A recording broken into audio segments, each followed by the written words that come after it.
Welcome to the official YouTube channel for the Colin Cowherd podcast. Go on, hit that subscribe button if you're new so you don't miss any of our great football content this season. I watched Ty Simpson this weekend. I watched Mendoza for Indiana. I think Dante Moore is good. I think there's three really good college quarterbacks. Nussmeier's okay. It's just not the guys we thought. Drew Allard, to me, isn't a first-round quarterback. I don't feel it. I don't think he has the juice. Some of it was coaching. Cabe Kludnick is actually like Jackson Dart. He can actually move. He's got a decent arm. He's talented. I don't know how I feel about him. But I was sitting there looking at the mock draft last Friday before I did the herd. It's the same teams. It's all the same kind of teams. And I really do think I watched a lot of college football the last 3 weeks. Ohio State's the only great team. I think Indiana, Bama, and I'm going to say Notre Dame. So Notre Dame, I predicted they'd win by 10 and run the ball and they did. I think Notre Dame's good.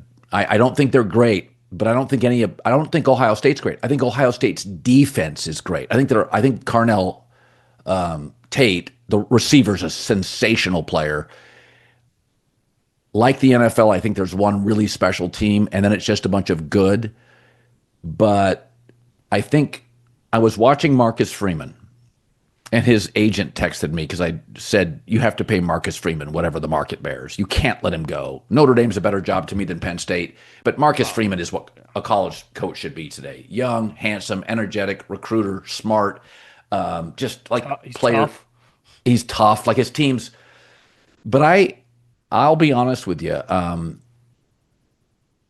I said years ago, Nebraska's done, and I think they are.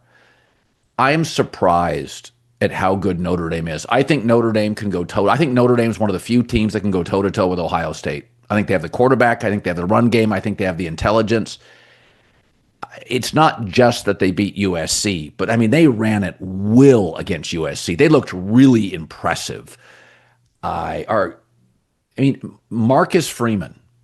Do you stay at Notre Dame? Because I don't think there's a job in college he would leave for. I think he stays forever at Notre Dame. But I watch him, and I'm like, I listen to him, I watch him, I follow their recruiting.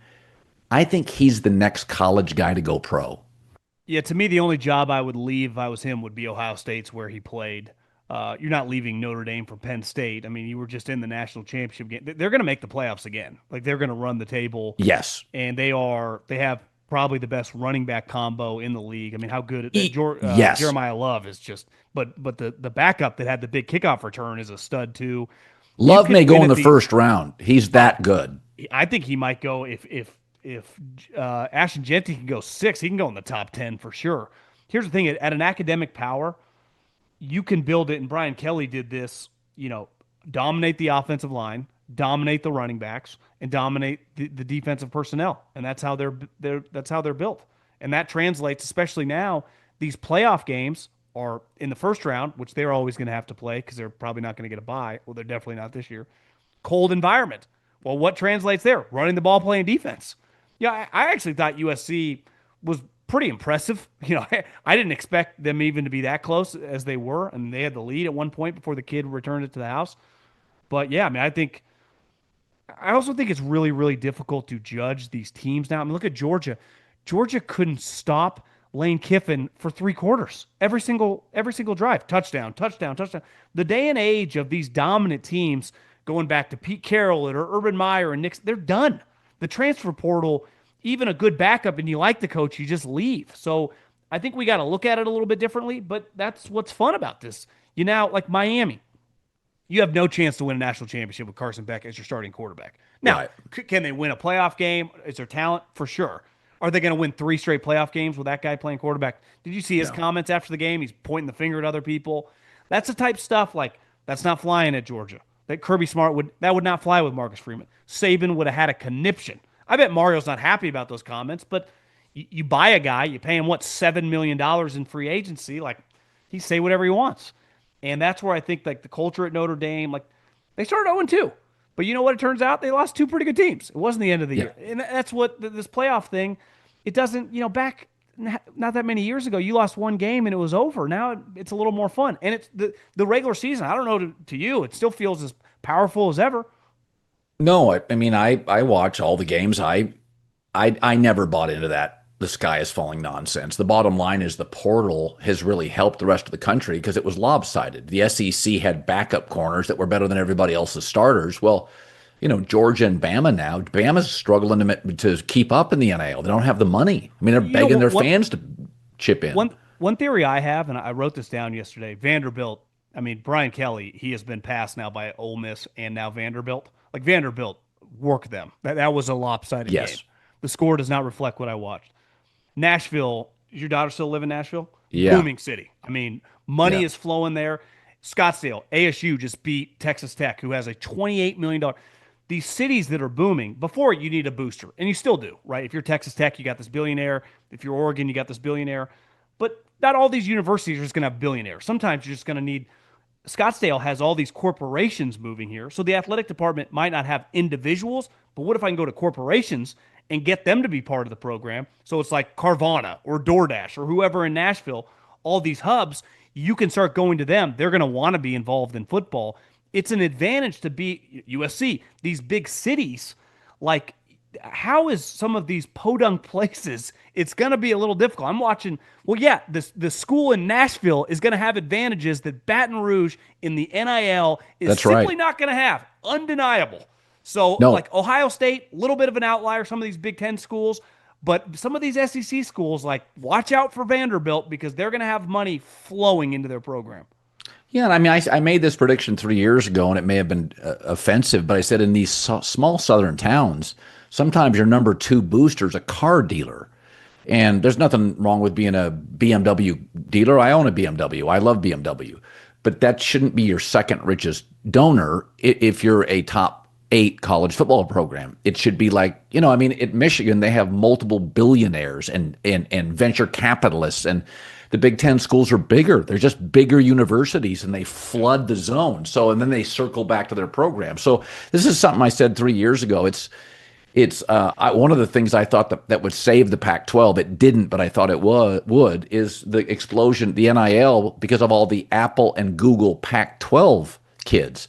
But the truth is, those aren't sports fans. They don't care about football. So a lot of those USC, UCLA grads, they don't give back to the program. But the Big Ten now is Andrew Luck got $50 million from a guy. Like, how many schools just have a guy that could just hand you $50 million? It's insane. By the way, Stanford beat Florida State. What a win. It's crazy. Okay, I want to wrap with this. So I always thought the greatest athlete, not the most dominant, Serena is probably the most dominant, or Michael Phelps in swimming is the most dominant, Usain Bolt. But the greatest athlete I thought I'd ever seen was a guy named Carl Lewis. So Carl Lewis was in track and field. He was a very unique personality, not really appealing to the masses, I guess. But in 1984, he goes to the LA Olympics, and he wins the 100-meter, the 200-meter, the long jump. I mean, winning any of those is sensational. He wins all of them, and he wins a 4x100. So he wins like 4 golds. Then he goes to Seoul in 88, and he mostly duplicates it. Then he goes to Barcelona in 92, and he mostly duplicates it. And forget the Pan Am Games, or the Goodwill Games, or the World Championships in Tokyo and Helsinki and Stuttgart and Rome, or wherever they are. Then he comes back to Atlanta in 96, starts in 84, 96. I mean, there was just like a 12-year period. It was Pan Am, Goodwill, World Championships, Olympics. He was dominant in everything. And then I'm watching Ohtani Friday, and I'm like, Babe Ruth did not pitch and hit simultaneously. And remember, the split finger fastball kind of came into baseball in the 70s or 80s with Bruce Sutter. Remember Bruce Sutter? He pitched for the Cardinals and Cubs. He was a relief pitcher. He won a Cy Young. And he was the first guy to throw a split finger fastball. Babe Ruth didn't face that stuff. Those guys in the 20s and 30s and 40s, 50s, they weren't facing split finger fastball. For Ohtani to walk into this sport, to be a power hitter, to have that speed, to hit for average, to be a dominant ace. He may have one of the top 5 splitters in baseball. His fastball, he punches out Jackson Churio in the first inning at 100. All of his off-speed breaking stuff is above average. It's very good. Then he hits it out of the stadium. But I was sitting there watching, and I'm like, think how good Reggie Jackson was. I mean, Reggie Jackson was World Series MVPs, iconic, 550 plus home runs. Reggie Jackson was a terrible fielder, didn't run the bases, not a good teammate. I think Otani's the greatest athlete I've ever seen. I mean, Michael Jordan wasn't a great passer. He wasn't a great deep ball shooter. He was a great offensive mid-range player, relentless, and a great on-ball defender. But I'm watching Ohtani and I'm like, he's a top 8 pitcher. I mean, he's a top base stealer when he wants to. I sat there watching and I'm like, Jesus, to just be an elite pitcher, hell, guys can't stay healthy. Snell, Glasnow, Dodgers, nobody can stay healthy. I just, watching that game, I thought, this is the greatest single athlete I've ever seen in any sport. That was my take on it. Well, it's definitely the greatest game that's ever been played. 10 strikeouts, 3 home runs in the NLCS. Like, that's something you see the kid in Little League that's going to be on all the travel teams that's 12 years old. you wouldn't even, you'd be hard-pressed to find that in high school. You know, I think L.A. this year had a couple guys that were drafted in the top 10, like high school players. I would be shocked because typically now that they focus on one, they're not playing both ways. So Right, if the right. guy's an elite pitcher, he's just pitching. If the guy's an elite hitter, he's just playing shortstop. I vividly remember when he first started playing for Anaheim, because you had heard all this hype, and the Giants tried to sign him coming out of Japan. I didn't realize how tall and fast he was. And I remember like a ball that most power hitters do not make it to second. He not only made it to second, he was there with ease, and you went, holy shit. But you see that guy's, if Shohei Ohtani was born in Los Angeles or Dallas, Texas or something, he's probably a quarterback, right? Potentially. He's 6'5", 210 pounds. He's definitely playing a lot of different sports growing up. Who knows? Maybe basketball as well. I mean, maybe because he's an elite athlete. And that's you watch the Yankees, it's like all their players look the same. You watch I remember 2 years ago going to a spring training game with Maria, and we had really good seats, and I was like, I thought Mookie Betts is an outfielder, and he's playing short and second base. I'm like, this is insane.